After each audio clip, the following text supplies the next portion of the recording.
Hi there, I'm Joel. Today we're going to be doing a bunch of different things, so this is going to be a little bit longer video. We're going to do three really exciting things. One is we're going to install the Agility MCP server into our Next.js project that we've been working on, and we're going to do some AI coding against that MCP server to create a carousel component. And a carousel component is a little more complex than a regular component because it's got something called linked content. So we're going to use an AI prompt to create this linked content model and a component model that we're going to need for our carousel component. It's going to be exciting. We're going to have AI code up the whole thing for us. Let's get started. Okay, so before we do anything, what the heck is an MCP server and how does it work? Well, an MCP server stands for Model Context Protocol.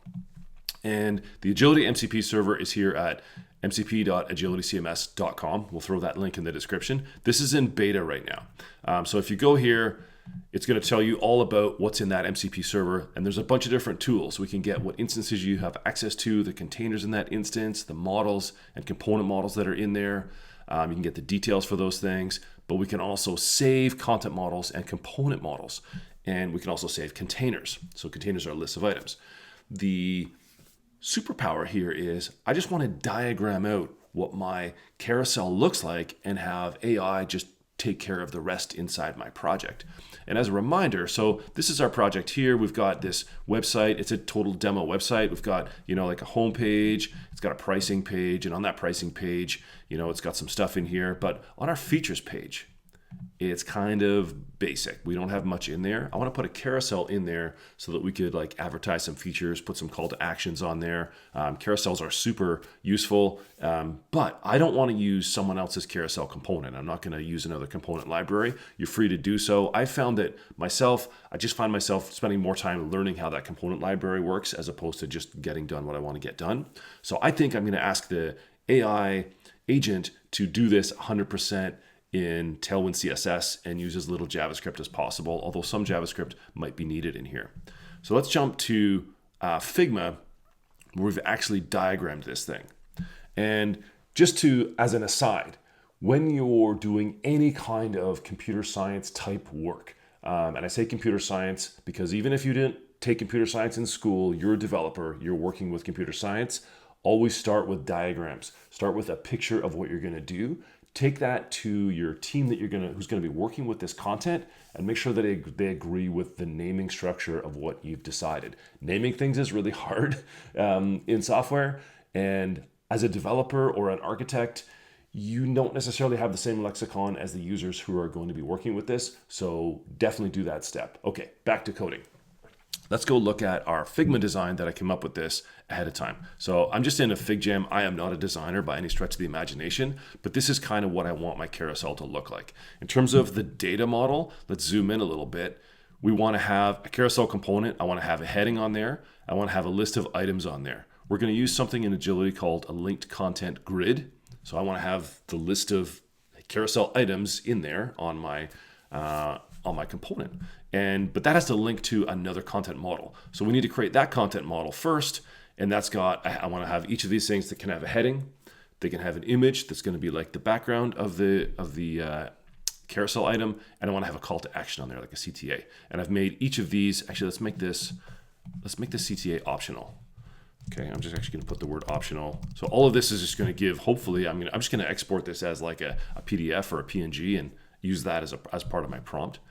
Here's my quote unquote design. I'm not a designer, but this is what I'd like to see here. I'd like to have the image here. And now what I'm thinking is that, we might want to have something underneath of these guys that is like a gradient underneath here. I don't know how to design that in Figma, but we'll deal with that later because we can tweak how this works as we go. I've got some notes here. So it's like, I want to show these on hover. The dots, when you click on them, should go to the slide, yada, yada, yada. It's pretty straightforward stuff. So let's zoom out on here. Hopefully this looks kind of what you think a carousel should look like too. I'm going to export this selection. I'm going to do it as a PDF and going to go ahead and probably overwrite something that I've already done here. Cool.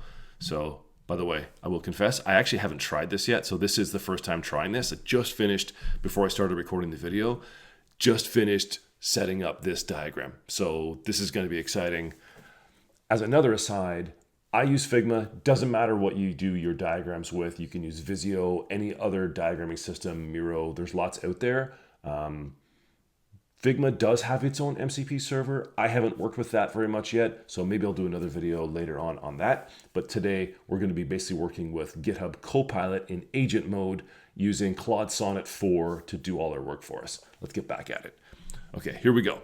So I'm going to bring up Visual Studio. I'm using Insider's Edition because it has a few more sort of bells and whistles and works, I think, a little bit better in my case because the system prompt for GitHub Copilot is slightly different in Insider's mode, but that should be fine. So I'm in agent mode with Claude Sonnet 4. First thing I'm going to do is bring in my diagram, okay?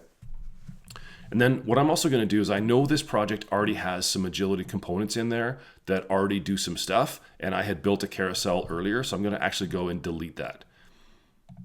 So I don't want any current carousel component like getting in the way of what I want to do here. Okay, so I'm going to go ahead and get rid of the carousel that I had done earlier. So that's not going to be part of your project, but in this case, I didn't want that to be getting in the way of everything here. Okay, so this is like, I wanted to show that too, like there is no carousel component in there, but I want to, let's look at something else that has a similar kind of thing. This bento section one also has it does have the nested link content as well. So that's something we could use there. So I'm just going to open that to provide some context.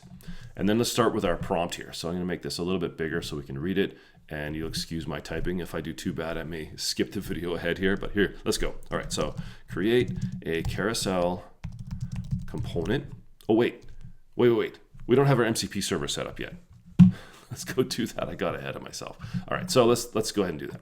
We want to go into the get starting mode on this mcp.agilitycms.com, and we've got instructions here on how to install this. So we're going to open the command palette with Control-Shift-P or Command-Shift-P, and then click on Configure MCP Servers, and we're going to add this MCP server right here, and then we'll authenticate with it using OAuth. Okay, so this actually is pretty easy. So Command-Shift-P, I'm going to type in MCP, and then add server right there, and it's going to be an HTTP server. The URL is right there, mcp.agilitymcs.com/API/MCP. Click enter on that.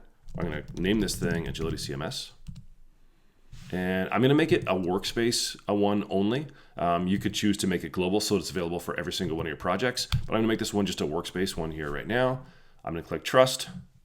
So it's going to show up actually in the mcp.json in this project. So it's nice that anyone else working on that project can just work with that now. And all right, so Agility CMS, start the server. Now it should sign in for us. Cool. Before I actually start, I'm just going to have a little conversation with this MCP server. So what agility instance is this? So let's actually get rid of this model thing here. So before we start, I want to make sure that the agility MCP server actually understands that, and here's what we're going to call get available instances, and stands like what project this is. And if it looked at the environment variables, it should be able to figure that out based on the agility GUID that's already hooked up in there. So if you can see env.local, we've got the agility GUID all set up in here to basically work that. So hopefully this agent can figure that out without me having to tell it. But I will tell it if it has to, but I want to make sure that we're saving things up into the right instance. Cool. It's taken a long time to just figure out the GUID, but normally it's faster. Here we go. All right, I may just stop this thing and just say, hey, use this GUID. Okay, let's just stop this. Use GUID from the .env.local.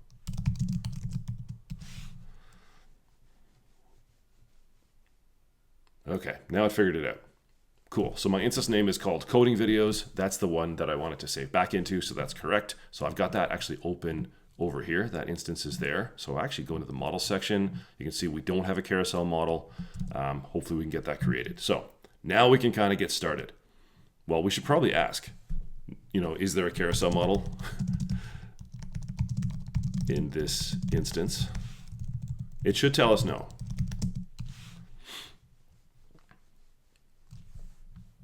So it's going to probably call, get component models. It's going to check for anything with the name, with that name in there. So, that's kind of a nice thing. In theory, if I was trying to create something, you would expect the agent to not, sort of overwrite anything that's already there. You can see it's no carousel component model. All right, so let's go back to where we were here. So I got my model diagram. I've got my, let's go to the bento section. So let's look at what the bento section looks like. It actually is on the homepage, and it's just, again, it's different. So like it's different from what we're going to be doing, but it's similar in that it does use a nested content list. So I'm going to open that to give it a little extra context here. So that, just to give the agent a little help of what it's doing. So we see this is my context. I've got the model diagram, which looks like this, which is what we looked at in Figma. And it's not opening, but that's okay. So that's this Figma diagram here. And then, oh, there it is, finally opened. Okay, so that's what we're going to give to this thing as a prompt. I'm hoping it can figure all that out. We're going to find out. So create a carousel component using Tailwind and as little JavaScript as possible. Don't forget dark mode.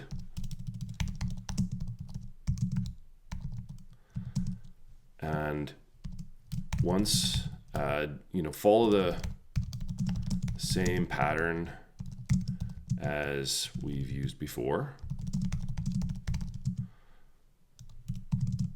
The diagram is attached for the content/component model and the design. Wait till the end. So what I'm telling it now is before creating the agility models. So I want to do all of the code work, and I would love to be able to kind of review that before it actually goes and creates the stuff that's inside agility. So that's what I'd like to do. So like this is a very code first workflow. All right. So hopefully that's going to be enough. Let's see what it does. There might be some, I may have to cut some here if it goes for too long, but I'd love to just leave this video kind of raw so that you can see what it's like to work with this kind of stuff, and to see those, like when you're coding with AI, a lot of your time is actually spent setting up your prompts like we've done with the work in Figma, looking at, make sure that our environment is kind of right for this, setting up the MCP server, creating that prompt and typing it in, and then kind of waiting for everything to kind of go here. And I like somewhat to follow along with what's happening, but I will say AI coding in agent mode is kind of like having an intern who is like this infinite amount of energy, as long as you don't run out of tokens and your license. So it's going to go through and kind of pretty quickly try and figure out all this stuff. And it's going to tell you what it's doing as it going. This is why Claude Sonnet 4, I think, has been really, really good as a model to work with, because it kind of tells you what it's doing and it shows you the quote unquote thought process that it's going through. So hopefully it's going to figure out that the actual content model. So this is actually my first time doing something where I'm not hand coding that nested content relationship, where we're using AI to set that up. So I'm really interested to kind of see how this works. And a lot of the times this is what AI coding is like. It's about figuring out, how things are going to work. I can already start to see a problem that I didn't tell it to do. This carousel component is going to be a client and we're going to need actually two components here to do this. One is a client and the other one is a server component. So we need a server component to go and get all the content from our CMS. But we need a client component to do any of that client JavaScript stuff that is going to happen in there, like when you're clicking around. So I'm going to assume there's going to be like some state variables or maybe a use effect or something like that. So we'll figure out what's going on. So it's going ahead and saving the content model, which I didn't want it to do until it was done creating everything, but I'm going to roll with it. So let's go ahead. So it looks like it's doing that, but I'm thinking this doesn't necessarily look correct. So we've got our text, we've got a description, which I didn't ask for, and then it's got the image attached. Oh, wait a second. This is the content model for this is actually correct. This is the slide. It's doing it right now that I'm reading this correctly. So it's going to create a carousel slide component, which isn't what I named it here. When I did it in Figma, I'm pretty sure I called it carousel item. So that's annoying, but okay. And then it did a long text, which we didn't ask for. We've got our image attachment. So the labels are slightly different and it's got just text. So that's not quite right. So change it to be called carousel item, and don't forget, or don't add long text or a alt text, because the image field actually has its own alt text built in, so we don't need that. Or alt text field, add a CTA field that's a link field type, optional. Let's see if we can do a little bit better at that now. And I'm hoping what it does is, after I've changed what I've asked for in the carousel content model, that will actually, it'll go through and fix the code for us as well that's calling that. So fingers crossed on that. But I can also see that we're going to need to split this guy into two different components, so I'll have to tell it to do that next. All right, so I can see it's actually going through and updating some of that code based on how I've changed the prompt. And so being specific with AI is really important, to tell it exactly what you want, but then you can tweak it as you go as part of that conversation. So that's how you can work along with this. So you're not kind of a slave to what it does.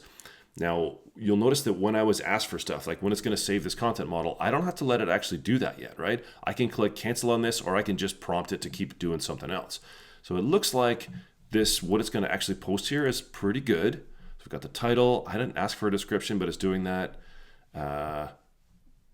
We've got the image here, setting the alt text to be required. That's cool. And we've got the CTA link. Again, I don't necessarily want it to create this yet. So I'm just going to say, let's wait until everything is coded before creating content and component models. So you don't have to do it in the order that's going on here, and you can correct things as it's going on. So he's created, it's gone and created that carousel component. It's done some stuff. I don't know how any of this stuff works yet. I'm going to have to put some content in here to get that going. But what's really interesting is it looks like I don't need... Yeah, I would really love to see this as a server and a client component, because I'm pretty sure we're going to need... Oh, it actually it found a carousel component that I already had in here. I didn't even remember creating that. Oh, did it create it? It did create its own carousel use client. That's really cool. So it figured out all the things that I need. Okay, let's do it. I'll just say, go ahead, create the stuff in Agility. I'm really excited about this now. I wasn't prepared for it to already know kind of how I wanted that to get set up. So I'm quite happy about that. This is exciting. All right, so there's this content model that we're going to need for our carousel item. So let's go ahead and do that. So that's going to create it inside Agility. So it's going to create the content model that we need as part of that nested linked content list. Now it looks like it's figuring out the actual component model itself. Let's look at that. So it gave us a subheading that we didn't ask for, but that's okay. We've got our heading. It gave us a description we didn't ask for either. And it gave us autoplay stuff. So we've got a bunch of settings that I don't really love here, but that's okay. We're going to go with that. A little bit of overkill, but that's okay. And it's got our nested linked content list here. So let's go ahead and see if that creates. All right. Looks like that created. Awesome. So let's go see what happened in Agility here. So we can see it created our component model. It got a bunch of fields that we don't necessarily want, but that's okay. Kind of cool. And we've got our nested link content list here to the carousel item, which is sweet. And if I look in the content models, I've also got this carousel item. That's pretty wild.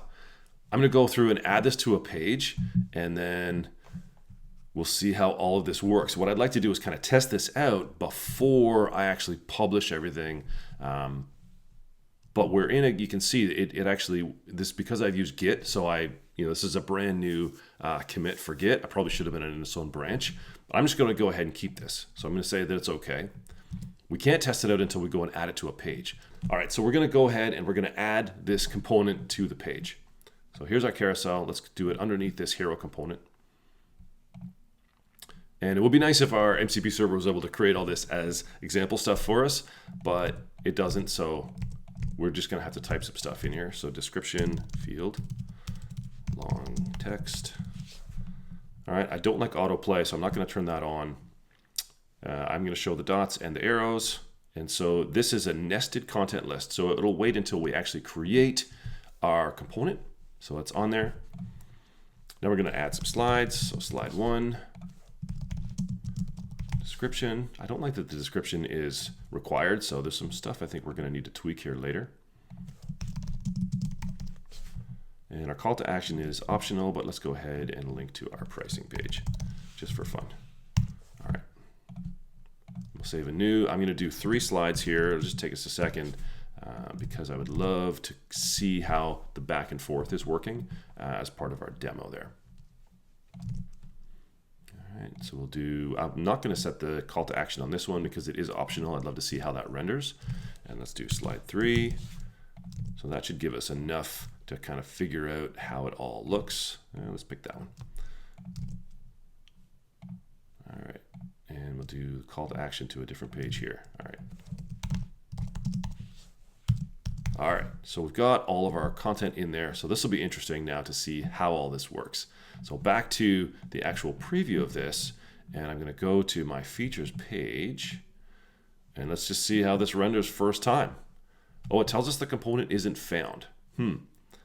Looks like something got missed here. I think that probably is in the component index that it forgot to add it. So I can see it called it Carousel section, and I think that was the wrong name. So I'm going to change the name here to just be Carousel. And here you go. So there's our carousel. Looks like it does slide around pretty good. Those images are loading super slow. It's got some stuff in here that looks kind of nice. So it's not bad, not exactly what I wanted, but I can work with this and go back and forth. The biggest thing that I don't like is I'm pretty sure I don't like how all this stuff is set up. So I'm going to actually work with some of this stuff. And I'm not going to do all of it, but I'm going to do a little bit of work on here to make this a little nicer. But one of the things I'm going to look at inside my actual carousel items is you can see that when we have this carousel section, we have our background image, which is right here. And the image URL is not getting any smaller. So I'm actually going to manually change this. I'm going to say format equals auto and width W equals, let's just say 800 for now. So this should get us a much faster loading time for these images. There you go. Even that's not as much as I'd love, and it's not showing us the before and the after, so it's kind of missing a few things. So I'm thinking in future, I will put these notes as part of my actual prompt so that I think what happened is it looked at the picture and just kind of made up some stuff. Also didn't follow what I liked on here. So let's tweak a couple of those things using AI. So move the slide title, or sorry, heading and CTA. Well, there's a description on there too, description and CTA to the bottom left of the slide. So you might not like that as your design, but that is what we wanted. So let's go see if it can do that for us. What's really cool is it created all the content models and component models for us and set us up so that we can now get into this iterative process with AI, which I'm sure if you've done any coding with AI, that's a lot of what you do.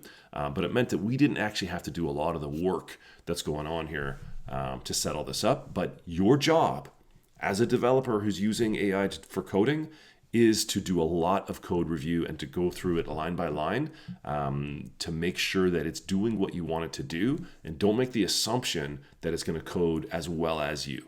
I think that we already got off to a really good start. It kind of like kickstarted a lot of our work, but there's some work that has to be done after here. I don't want to bore you with all of those details, but you can see that, even just a couple more prompts to say, hey, move some stuff around, change some stuff. That's now how we're interacting with our AI agents, and it's a really good way to work.